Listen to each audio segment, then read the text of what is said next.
6 नवंबर 1985 को संजीव कुमार ने महज 47 साल की उम्र में दुनिया को अलविदा कह दिया था, लेकिन तब तक वो 25 साल सिनेमाई दुनिया को दे चुके थे। 25 साल का उनका ये सफर बॉलीवुड के किसी सुपरहिट मसाला फिल्म से कम नहीं था। इसमें दर्शकों को लगातार चौंकाते रहने वाला अभिनय का रेंज रहा हो, बॉक्स ऑफिस में धमाल मचाती फिल्में रही हो या फिर खूबसूरत मासूकाओं का साथ रहा हो, संजीव कुमार का जलवा किसी सुपरस्टार से कम नहीं था। स्टारडम और पीने पिलाने के सगल के चलते हमेशा वो लोगों से घिरे रहते थे, लेकिन जीवन के आखिरी महीनों में संजीव कुमार बेहद तन्हाई में रहे और अपनी बीमारी से अकेले ही जूझते रहे। ये भी कहा जा सकता है कि जीवन के सफर में भी बतौर कलाकार संजीव कुमार हमेशा इम्तिहान देते ही नजर आए।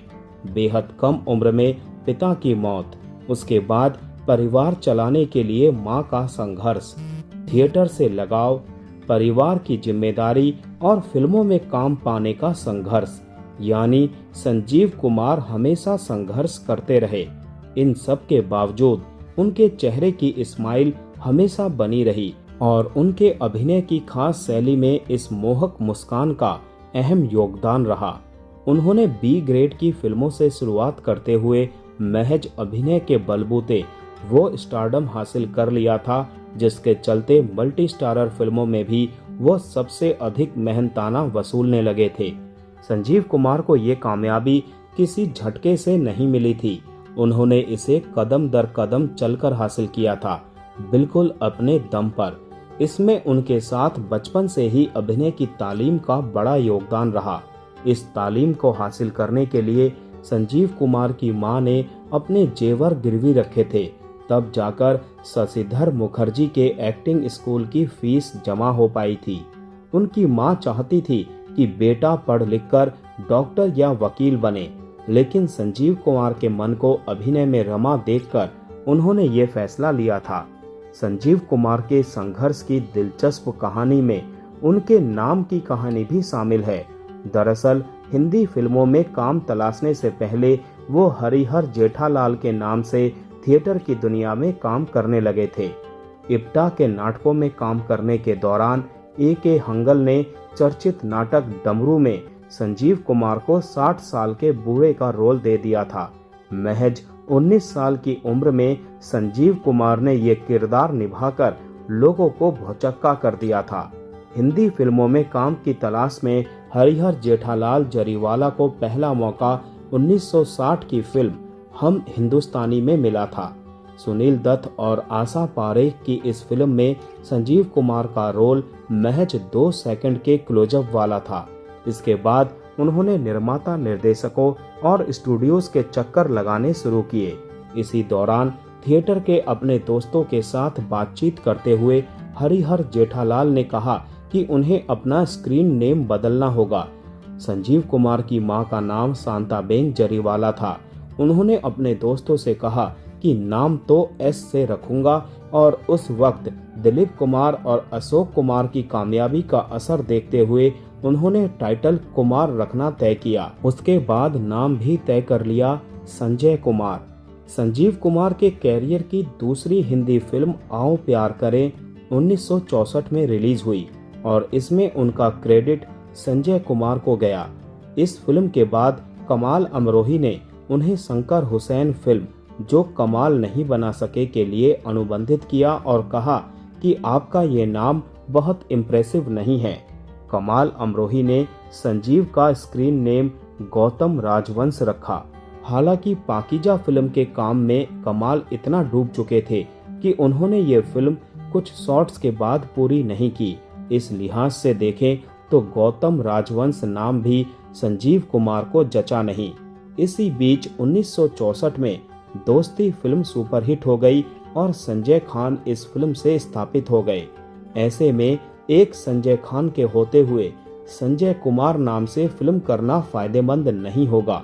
ये सोचकर हरिहर जेठालाल ने फिर अपने दोस्तों के साथ सोच विचार कर अपना नाम रखा संजीव कुमार। संजीव कुमार के नाम से वो पहली बार 1965 में आई निशान फिल्म में नजर आए, जो एक तरह की स्टंट फिल्म थी। शुरुआती दिनों में ऐसी फिल्में करने से उनको फायदा कम और नुकसान ज्यादा हुआ। नाम रखने के इस किस्से का जिक्र हाल ही में संजीव कुमार पर प्रकाशित हनीफ जवेरी और सुमंत बत्रा की किताब में है। पेंगुइन प्रकाशन में छपी एन एक्टर्स एक्टर को संजीव कुमार की आधिकारिक बायोग्राफी कहा जा रहा है। उनकी मौत के 36 सालों तक संजीव कुमार के जीवन सफर को बताने वाली कोई किताब मौजूद नहीं थी। इस कमी को काफी हद तक हनीफ जावेरी और सुमंत बत्रा की किताब ने पूरा किया है। 1968 में संघर्ष फिल्म में संजीव कुमार ने दिलीप कुमार के सामने दमदार अभिनय करके अपना जो सिक्का जमाया, वो उनकी मौत के समय तक यानी अगले 17 सालों तक जारी रहा। इस दौरान संजीव कुमार ने न केवल बॉक्स ऑफिस पर कामयाब फिल्में दी, बल्कि लीग से हटकर ऐसी फिल्मों में भी काम किया जो अपने दौर से कहीं आगे की फिल्में थीं। 1970 में प्रदर्शित खिलौना में मानसिक बीमारी का सामना कर रहे किरदार ने उन्हें शोहरत और कामयाबी के आसमान पर बैठा दिया। 2 साल बाद 1972 में आई कोशिश में उन्होंने बिना बोले अपनी आंखों से जादू भरा अभिनय कर दिखाया। लेकिन बतौर एक्टर संजीव कुमार ने कभी खुद को रिपीट नहीं किया और ना ही किसी इमेज से वो टाइप्ड हुए। उन्हें ऑल सीजन एक्टर कहा जाने लगा था। अपनी इमेज की परवाह उन्हें रत्ती भर भी नहीं थी। इसका अंदाजा इस बात से लगाया जा सकता है कि वो एक ही समय में अनामिका में जया भादुरी के प्रेमी की भूमिका निभा रहे थे और उसी वक्त परिचय में वो उनके पिता की भूमिका में थे। शोले में उन्होंने जया भादुरी के ससुर की भूमिका अदा की। एक तरफ वो शोले और त्रिशूल जैसी मल्टी स्टारर फिल्मों में अपने अभिनय से लोगों का दिल जीतते रहे, तो वहीं दूसरी तरफ प्रयोगधर्मी फिल्मों के जरिए भी लोगों को चौंकाते रहे। 1974 में नया दिन नई रात में उन्होंने 9 तरह के किरदार निभाकर लोगों को अचरज में ढाल दिया था। तो 1977 में काफी कम पैसों में सत्यजीत राय के साथ शतरंज के खिलाड़ी में काम करना स्वीकार कर लिया।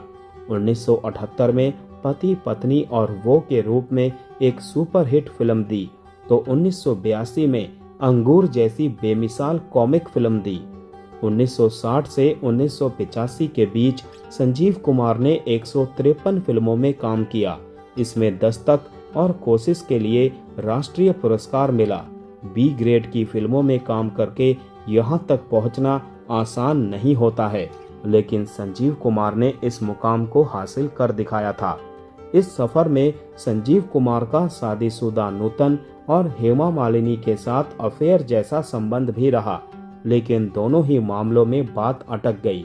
इसके बाद सुलक्षणा पंडित सहित कुछ अन्य अभिनेत्रियों के साथ भी उनके संबंधों की चर्चा हुई, लेकिन संजीव कुमार ने शादी नहीं की। प्रेम संबंधों में नाकामी या अकेलेपन को दूर करने के लिए संजीव कुमार ने खुद को शराब में डुबो लिया था। संजीव कुमार बचपन से हृदय संबंधी रोग से ग्रस्त थे और शराब के नशे में उनकी बीमारी को कहीं बढ़ा ही दिया।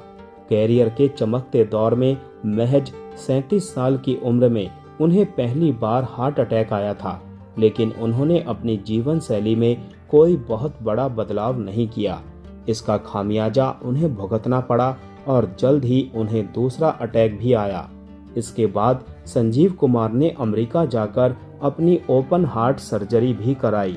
वो जब अमेरिका से लौटे तो उनके पूरी तरह ठीक हो जाने की उम्मीद थी, लेकिन सिनेमाई निर्माताओं के काम पर लौटने के आग्रह और फंसे हुए प्रोजेक्ट को पूरा करने की उनकी खुद की जिद ने उन्हें आराम करने का मौका नहीं दिया। 6 नवंबर 1985 को संजीव कुमार के निधन पर उनके दोस्त और साथी कलाकार दिनेश हिंगो ने हनीफ जावेरी से कहा था, अगर उसने शादी की होती तो वो ज्यादा दिनों तक जीवित रहता। वो आराम करना नहीं जानता था। बाईपास सर्जरी के बाद भी उसने लगातार काम जारी रखा। फिल्म निर्माता उसकी मौत के जिम्मेदार हैं। हालांकि हर साल 6 नवंबर को संजीव कुमार अपनी मां की यादों में डूब जाते थे। 6 नवंबर 1980 को उनकी मां का निधन हो गया था और इसके बाद वो महज 5 साल ही रह पाए। बीमारी का सामना करते और लगातार फिल्मों में काम करते करते संजीव कुमार इस दुनिया से चले गए। संजीव कुमार के इस दौर को लेकर तमाम तरह की बातों की खूब चर्चा होती रही, जिसमें उनके शराब की लत के साथ साथ कंजूस होना और महिला मित्रों पर भरोसा नहीं करने जैसी बात भी शामिल थी। कंजूसी की चर्चा होने की एक वजह तो ये भी रही होगी कि संजीव कुमार बेहद सामान्य कपड़े पहना करते थे और आम फिल्म सितारों की तरह पहनावे पर बहुत खर्च नहीं करते थे। हालांकि उनके नजदीकी दोस्तों ने उन्हें इस बात का एहसास करा दिया था कि कोई भी उनसे मिलता जुलता है तो उसकी एक वजह उनका पैसा है। इस पर संजीव कुमार ने थोड़ा बहुत यकीन कर लिया था और जीवन के आखिरी सालों में वो जल्दी दूसरों के साथ नहीं खुलते थे। वैसे हनीफ जावेरी और सुमंत बत्रा की किताब से इन दोनों बातों में कोई बहुत सच्चाई नहीं दिखती। हनीफ जावेरी से संजीव कुमार के साथ काम करने वाली कई अभिनेत्रियों ने संजीव कुमार को अपना सबसे विश्वस्त दोस्त बताया है।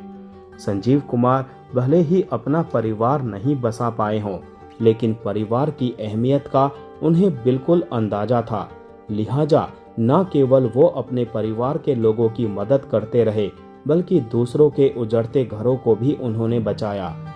शत्रुघ्न सिन्हा का जब अपनी पत्नी पूनम सिन्हा से तनाव काफी बढ़ गया था, तब उसे सुलझाने में संजीव कुमार का अहम योगदान था, जिसका जिक्र शत्रुघ्न सिन्हा भी करते रहे हैं। यही वजह है कि शत्रुघ्न सिन्हा उनके आजीवन सबसे बेहतर दोस्त बने रहे और जब संजीव कुमार का निधन हुआ तो उनके पार्थिव शरीर के निकट शत्रुघ्न सिन्हा 48 घंटों तक बैठे रहे। संजीव कुमार की बहन के अमेरिका से आने के बाद ही उनका अंतिम संस्कार हुआ। उनकी मौत की खबर के बाद अगले दिन मुंबई में फिल्म इंडस्ट्री में किसी तरह का कोई काम नहीं हुआ था। सारी की सारी शूटिंग्स कैंसिल कर दी गई थी। गुलजार और संजीव कुमार की आपस में बहुत पटती थी। परिचय फिल्म से शुरू हुए साथ के बाद इन दोनों की जोड़ी ने मौसम, आंधी और नमकीन जैसी बेहतरीन फिल्में दी। गुलजार ने भी लिखा है कि संजीव कुमार की मौत के बाद शत्रुघ्न सिन्हा 48 घंटे तक वहीं भाव शून्य बैठे रहे थे। गुलजार ने यह भी कहा है कि संजीव कुमार की मौत की वजह से भी उनका मन फिल्म बनाने से उचट गया था। हनीफ जावेरी और सुमंत बत्रा की किताब में ये भी बताया गया है कि जब अमिताभ बच्चन और जया भादुड़ी के बीच भी आपसी संबंधों में तनाव बढ़ा था, तो संजीव कुमार ने सुलह कराने में अहम भूमिका निभाई थी और जया बच्चन उन्हें अपना भाई मानती थी। संजीव कुमार की कंजूसी से उलट हनीफ जावेरी से कई नामचीन प्रोड्यूसरों और एक्टरों ने बिना हिसाब किताब के संजीव कुमार से पैसे लेने की बात स्वीकार की है। हनीफ जावेरी ने लिखा है कि संजीव कुमार के निधन के बाद बोनी कपूर उनके परिवार वालों को पैसा लौटाने गए थे, जबकि परिवार वालों को पता भी नहीं था कि बोनी ने संजीव कुमार से पैसे लिए हुए हैं। संजीव कुमार के सचिव जमुना दास ने जब डायरी खोलकर परिवार वालों को बताया कि संजीव कुमार से उनके दोस्त अभिनेता और निर्माता निर्देशकों ने उधार के 94,36,000 रुपए लिए हुए थे।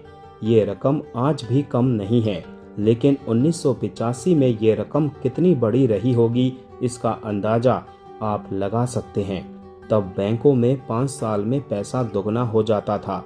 हालांकि मौजूदा समय में 8 साल से भी ज्यादा का वक्त लगता है और इस हिसाब से भी अगर आप जोड़ें तो आज की तारीख में ये पैसा 90 से 100 करोड़ के बीच होता। संजीव कुमार के परिवार वालों ने इन लोगों से पैसे वापस हासिल करने की कोशिश की तो किसी ने पैसे नहीं लौटाए। परिवार वाले सुनील दत्त के पास भी गए कि उनकी कोशिशों से पैसा वापस मिल जाए। सुनील दत्त की इंडस्ट्री में काफी साख थी, लेकिन उन्हें इंडस्ट्री के तौर तरीके बेहतर ढंग से मालूम थे, तो उन्होंने परिवार वालों से यही कहा कि मैं पूरी कोशिश तो करूंगा, लेकिन पैसा वापस आने की उम्मीद कम ही है। संजीव कुमार के परिवार वालों के पास ये सूची आज भी मौजूद है। संजीव कुमार के जीवन से जुड़ी तमाम छोटी बड़ी बातों का जिक्र उसमें है कि किस तरह से संजीव कुमार अपने पहनावे को लेकर बहुत सहज रहा करते थे और मांसाहारी खाना खाने के लिए वो किसी भी साथी कलाकार के घर रात में जा धमकते थे।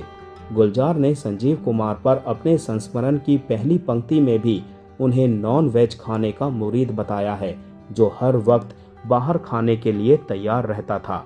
संजीव कुमार में वैसे तो किसी फिल्म स्टार वाले नखरे नहीं थे, लेकिन वो अमूमन शूटिंग के लिए सेट पर लेट पहुंचते थे। इसकी इकलौती वजह ये थी कि वो सुबह तक शराब पीते रहते थे। बावजूद उनकी लेट लतीफी के डायरेक्टर और साथी कलाकार बहुत नाराज नहीं होते थे, क्योंकि संजीव कुमार अपने शॉट्स केवल एक टेक में करने के लिए जाने जाते थे और पूरी फिल्म इंडस्ट्री को पता था कि दूसरे कलाकार जिस काम को 8 घंटे में करते हैं, संजीव कुमार महज 4 घंटे में कर लेंगे। इसके अलावा उनका ह्यूमर सेंस इतना जबरदस्त था कि साथी कलाकार उनकी बातों पर हंसे बिना नहीं रह पाते थे। लिहाजा सेट पर उनके पहुंचने से पहले जो तनाव पसरा होता था, संजीव कुमार के पहुंचते ही छू मंतर हो जाता था। हनीफ जावेरी ने बतौर पत्रकार संजीव कुमार को बेहद नजदीक से देखा था। उनके कई इंटरव्यू भी किए थे और उनका दावा है कि बॉलीवुड के अभिनय सम्राट दिलीप कुमार ने उन्हें संजीव कुमार पर किताब लिखने की सलाह दी थी। जब वो सामग्री जुटाने लगे तो उन्हें संजीव कुमार के एक दूसरे प्रशंसक सुमंत बत्रा का पता चला और फिर दोनों ने मिलकर एक ऐसी किताब तैयार की जिसमें संजीव कुमार के जीवन की पूरी डिटेल मिलती है। हनीफ जावेरी बताते हैं कि इस पुस्तक पर काम तो 2009 से शुरू किया था, फिर 5 साल तक इस पर काम नहीं हो पाया। जरीवाला फैमिली की अपनी कुछ वजहें थी, लेकिन इसके बाद मैंने संजीव कुमार को जानने वाले करीब 150 लोगों के इंटरव्यू किए। वक्त चाहे जितना लगा हो, लेकिन हम लोगों ने एक मुकम्मल किताब तैयार की है। तो दोस्तों, आज का ये एपिसोड यहीं समाप्त करते हैं। मिलते हैं नेक्स्ट एपिसोड में। तब तक के लिए आप सभी को tata bye bye, take care.